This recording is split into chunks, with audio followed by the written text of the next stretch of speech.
4 leta. Koliko let pa trajajo poroke pri hiši Lesjak? Mislim, da sploh oddaji... 2010 je bil kozovec postavljen, 2012 je bil pa zasteklen. S tem, da mi smo bili na Centru varne vožnje prej v najemu in smo 1. septembra 2008 odprli.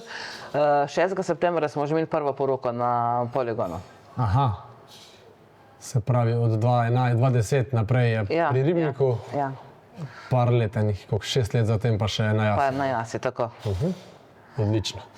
Je res kar umetnost speljati petek, soboto, 4 poroke na vikend, ampak se ne damo. Ker imamo support, dobimo nazaj od žinino in neveste, ki so navdušeni. Pa še to informacijo bi rada povedala. V letošnjem letu in lani se je poročil 28 parov, ki so že bili gosti pri nas na poroki. To je pa informacija, ko tudi nam malo olajša, ne olajša, nahrani dušo. Da je sezona pestra, da nadgradimo vse s tem.